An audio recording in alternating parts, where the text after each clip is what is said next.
నిజ నిర్ధారణకు అంతిమ నిర్ణయం DNA టెస్ట్.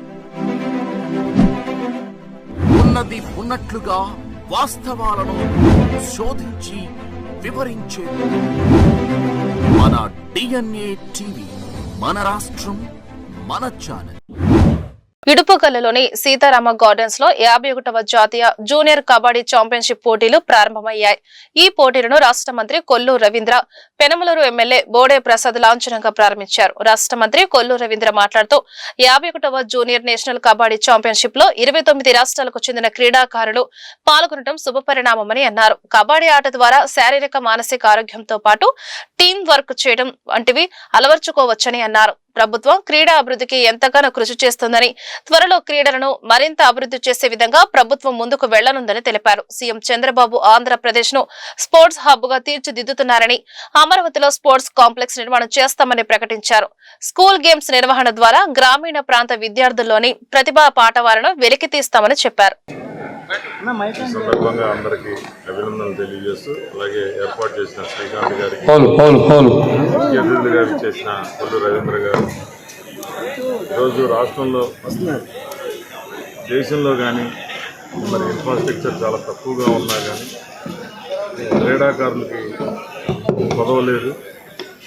అందుకనే ఈరోజు చంద్రబాబు నాయుడు గారు అమరావతిలో క్రీడా రాజధాని నిర్మాణం చేస్తూ ఉన్నారు.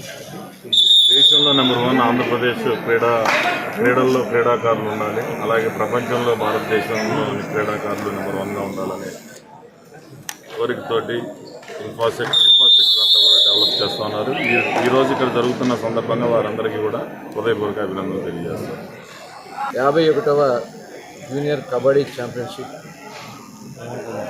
నేషనల్ ఈవెంట్ని ఇక్కడ నిర్వహించడం జరుగుతుంది. మరి ఈరోజే ఇప్పుడే ప్రారంభించుకోవడం జరిగింది. దాదాపు 27 రాష్ట్రాల నుంచి ప్లేయర్స్ రావడం జరిగింది.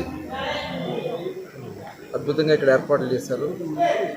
మరి ఈ కార్యక్రమానికి బోడే ప్రసాద్ గారు కూడా చీఫ్ గెస్ట్గా రావడం, అలాగే శ్రీకాంత్, పంజాబ్ వర్సెస్ జార్ఖండ్, అలాగే వారి టీం అందరూ కూడా First call Punjab versus Jharkhand, Vidarbha versus Chhattisgarh. I request the team manager to kindly get the team ready. వాళ్ళందరూ కూడా చక్కగా అద్భుతంగా డిజైన్ చేశారు. మనస్ఫూర్తిగా వారిని అర్థం తెలియజేస్తాము.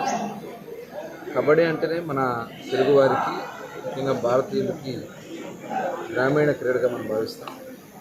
మరి అటువంటి కబడ్డీకి చాలా స్కోప్ ఉంది. ఎందుకంటే గతంలో మచిలీపట్నం కూడా ఇదే విధంగా మేము బీచ్ కబడ్డీ ఏర్పాటు చేస్తే దాదాపు 29 రాష్ట్రాల నుంచి కూడా వచ్చి అటు బాయ్స్ అండ్ గర్ల్స్ అందరూ కూడా, మేల్ అండ్ ఫీమేల్ కూడా వచ్చి అక్కడ పార్టిసిపేట్ చేయడం జరిగింది.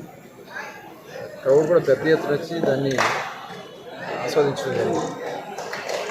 మరి దాన్ని స్ఫూర్తిగా తీసుకొని భవిష్యత్తులో అక్కడ ఇంటర్నేషనల్ ఈవెంట్స్ కూడా కండక్ట్ చేయాలని చెప్పి ఆలోచనలు రావడం